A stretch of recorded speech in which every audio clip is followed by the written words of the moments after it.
బాబు మాట్లాడే వాళ్ళు కొద్దిగా దూరంగా పోయి మాట్లాడుకోండి. ఒక అర్ధ గంట తర్వాత మళ్ళీ వస్తుంది. ఇట్లా భోజేసుకొని కొద్దిగా దూరంగా వెళ్ళాలంతా. భోజనానికి వెళ్ళాలని ప్లీజ్. ప్రెస్ వాళ్ళకి ఇబ్బంది అవుతుంది బాబు. ఒక 10 నిమిషాలు ప్రెస్ మాట్లాడడానికి మళ్ళీ మాట్లాడుకోండి.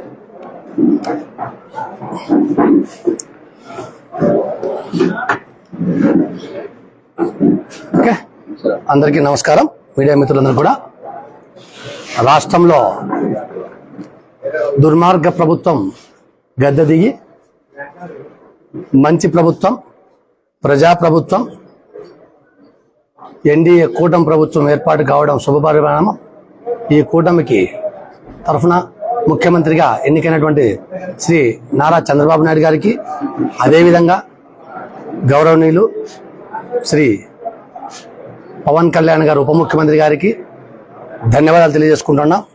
ఎందుకంటే వారి ఆధ్వర్యంలో, వారి నాయకత్వంలో ఈ రాష్ట్రం 5 సంవత్సరాల్లో అభివృద్ధి చెందాలని, దిగ్విజయంగా పరిపాలన సాగిస్తారని చెప్పేసి కోరుకుంటూ, ఆ భగవంతుని ఆశీస్సులు వారికి ఎల్లవేళలా ఉండాలని చెప్పేసి కోరుకుంటా ఉన్నా. అదేవిధంగా రాష్ట్రంలో చూసాం మనం, ఈ అరాచకము ఎక్కడికి వెళ్ళిందంటే కని విని ఎరుగని విజయం అందించే వరకు వెళ్ళింది. అంటే ఎంతసేపు ప్రతి ఒక్కరు ఏమనుకున్నామంటే 120 సీట్లు వస్తాయి, 130 సీట్లు వస్తాయేమో. కానీ 164 సీట్లు వచ్చాయంటే 90+ ఏమో, దాదాపుగా 90% ప్లస్ రిజల్ట్ వచ్చిందంటే, జనసేనకైతే 100% రిజల్ట్ వచ్చిందంటే, ఈ యొక్క రాష్ట్రంలో ఈ వైసీపీ ప్రభుత్వం, ఈ జగన్ రెడ్డి ప్రభుత్వం ఎన్ని అరాచకాలు చేశాయో అర్థమవుతా ఉంది. మేమే వండర్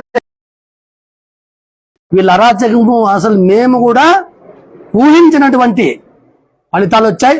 ఈ ఫలితం అందించినందుకు ఈ రాష్ట్ర ప్రజలందరికీ కూడా జనసేన పార్టీ రాష్ట్ర ప్రధాన కార్యదర్శిగా వారికి నేను ధన్యవాదాలు తెలియజేసుకుంటా ఉన్నా. ప్రజలందరికీ కూడా ఇంత మంచి విజయం అందించారు కాబట్టి ప్రజలంతా కూడా ఒకటే చెప్తా ఉన్నాం.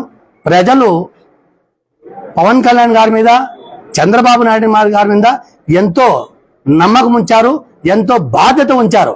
ఇంత పెద్ద విజయం అందించారు కాబట్టి తప్పకుండా వాళ్ళు కూడా డెఫినెట్ గా ఈ యొక్క ప్రజల అంచనాలకు రీచ్ అవుతారు. ఎందుకంటే చంద్రబాబు నాయుడు గారి ఎక్స్పీరియన్స్, పవన్ కళ్యాణ్ గారి ఔదార్యం, ఈ రెండు కూడా ఖచ్చితంగా ప్రజలకు బాగా ఉపయోగపడతాయి. ఈ రాష్ట్ర అభివృద్ధికి, ప్రజల అభివృద్ధికి, డెవలప్మెంట్ కి బాగా ఉపయోగపడతాయని చెప్పేసి మేము అనుకుంటా ఉన్నాం. ఖచ్చితంగా ఉపయోగపడతాయి. ప్రజలకు అన్ని విధాలా వాళ్ళు న్యాయం చేస్తారని చెప్పి అనుకుంటా ఉన్నాం. ముఖ్యంగా చెప్తా ఉన్నాం, ఈ మధ్యకాలంలో చూసాం మనం వైసీపీ జగన్ రెడ్డి మాట్లాడేటివి తాడువన్నీ ఏమై, అసలు నేను ఏం చేశాను, నీవు ఏమీ చేయలేదు కాబట్టే నీకు 11 సీట్లు ఇచ్చాను. ఇంకా ఇప్పుడు కూడా జగన్మోహన్ రెడ్డి ఆయన తప్పు ఆయన తెలుసుకోలే. నాకు ప్రజలు అన్యాయం చేసినారు, ప్రజలు మోసం చేశారు అంటారు. కానీ ఆయన ప్రజలకు ఎంత మోసం చేశారు, ఆయన 150 మంది ఎమ్మెల్యేలు చేసిన అరాజకాలు ఏమైనా ఇప్పుడు గుర్తించలేకపోతారు. కానీ ఆయన ఇంకా ఎంత మూర్ఖంగా ఉన్నారు జగన్మోహన్ రెడ్డి. ఒకసారి అందరం ఆలోచన చేయాలి, ప్రజలంతా కూడా ఆలోచన చేస్తూ ఉంటారు. అసలు ఇతనికి ఇంకా నేను పట్టుకున్న కుందేలకు 3 కాళ్ళు అన్నట్టున్నాడు ఆయన. అది ఆయన ప్రజలు అసలు ఎంత చీత్కరించినా ఆయన ఇంకా మారలే. మూర్ఖుడైనా ఆయన మారడు. ప్రజలే మూర్ఖులు, ప్రజలే తప్పు చేశారంటారు. కానీ ఆయన చేసిన తప్పు లేదు ఆయన తెలుసుకోలేకపోతున్నాడు. ఇటువంటి వ్యక్తికి రాజకీయంగా నాకు తెలిసి సమాధేయక భవిష్యత్తులో ఎప్పుడు కూడా ఈ వైఎస్ఆర్ పార్టీ దరిదాపుల్లో కూడా, అంటే మళ్ళీ ఎలక్షన్లో పోటీ చేసేదాకా కూడా ఈ పార్టీ నాకు ఉంటుందని, మనుగడ ఉంటుందని చెప్పేసి నేను అనుకోలేదు. ఎందుకంటే తొందరలోనే ఖచ్చితంగా ఆ పార్టీ కూడా మూసేస్తారు. తప్పకుండా వైఎస్ఆర్ పార్టీ పూర్తిగా కనుమరుగు అయిపోతుందని చెప్పేసి నేను అనుకుంటా ఉన్నా. ఖచ్చితంగా కనుమరుగు కూడా అవుతుంది. ప్రజలంతా కూడా ఒకటి ఆలోచన చేస్తూ ఉన్నారు. ఖచ్చితంగా ఈ యొక్క కూటమి ప్రభుత్వం ఒక 20 సంవత్సరాలు ఈ రాష్ట్రానికి ఈ యొక్క ముఖ్యమంత్రి, ఈ యొక్క పవన్ కళ్యాణ్ గారే నాయకత్వం వహించాలి, చంద్రబాబు నాయుడు గారు పవన్ కళ్యాణ్ గారే నాయకత్వం వహించాలని ప్రజలంతా కూడా కోరుకుంటూ వారికి ఈ విజయం ఇచ్చారు. ఒకటే చెప్తా ఉన్నాం, ధర్మవరంలో అసలు ఒకటి చూసాం. సత్యకుమార్ గారు 1 నెల ముందు అభ్యర్థిగా ప్రకటించి వచ్చి పోటీ చేస్తే ఆయనకు ఇంత ఘన విజయం అందించినందుకు ప్రజలకు ధన్యవాదాలు. ఎందుకంటే ప్రజలు అర్థం చేసుకున్నారు, వైసీపీ అరాచకాలను అర్థం చేసుకున్నారు. ఈ దొంగనాయలు వైసీపీ వాళ్ళు వీళ్ళని ఓడించల్లా, సత్యకుమార్ గారిని మనం గెలిపించాలా, బీజేపీ కూటమి అభ్యర్థి మనం గెలిపించాలా అని ఒక కంకణం కట్టుకున్నారు. ఎందుకు? వీరు అరాచకాలకు విసిగిపోయి.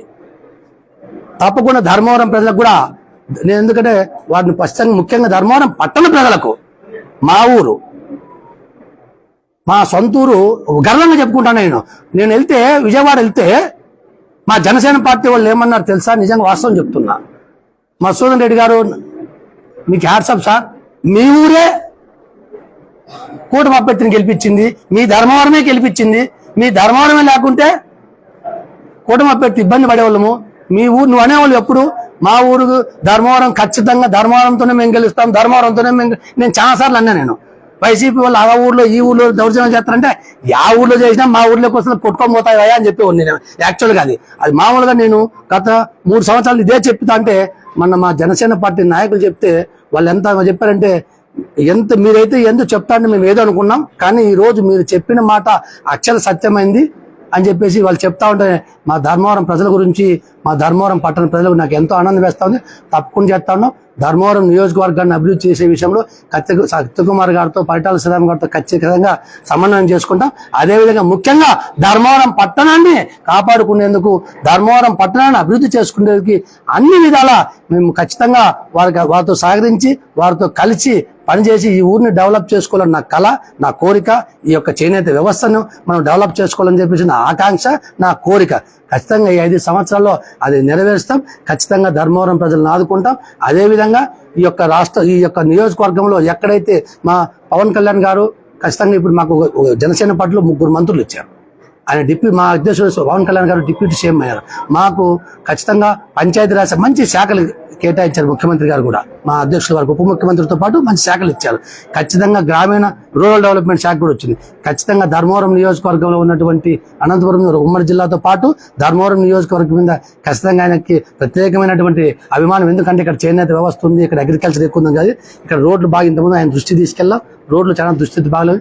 ఖచ్చితంగా ఈ యొక్క రోడ్లు డెవలప్మెంట్కి అయితేనేమి, డ్రైనేజీ వ్యవస్థకి అయితేనేమి తప్పకుండా గ్రామాలన్నింటినీ కూడా అభివృద్ధి చేసేకి ఖచ్చితంగా పవన్ కళ్యాణ్ గారిని ఖచ్చితంగా మేము రిక్వెస్ట్ చేసి ఆయన యొక్క ఆధ్వర్యంలో ధర్మవరం నియోజకవర్గాల్లో రోడ్ల అభివృద్ధి కూడా కృషి చేస్తాం. అదేవిధంగా ధర్మవరం పట్టణంలో ఖచ్చితంగా సత్యకుమార్ గారి ఆధ్వర్యంలో చేనేత వ్యవస్థ అయితేనేమి, చేనేత కార్మికులను అయితేనేమి అందరినీ ఆదుకునే పని చేస్తాం. తప్పకుండా జనసేన పార్టీ కార్యకర్తలకు ఒకటే భరోసా ఇస్తున్నాం. మనది ఉమ్మడి ప్రభుత్వం, మనది ఉమ్మడి కార్యాచరణ ఉంటుంది.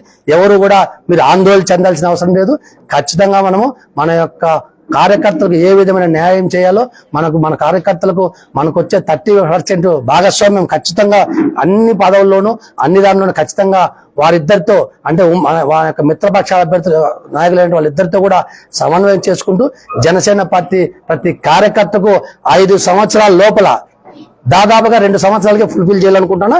కానీ ఎక్కడైనా 1-2 మిగిలిపోతే కూడా ఖచ్చితంగా వాళ్ళందరినీ పిలిపించుకొని ఖచ్చితంగా వాళ్ళని దగ్గర తీసుకొని ఖచ్చితంగా ప్రతి కార్యకర్తకు, ప్రతి నాయకునికి న్యాయం వాళ్ళతో సమన్వయం చేసుకుంటూ న్యాయం చేస్తారని చెప్పేసి వారికి అందరికీ కూడా భరోసా ఇస్తారని చెప్పి తెలియజేస్తూ సెలవు.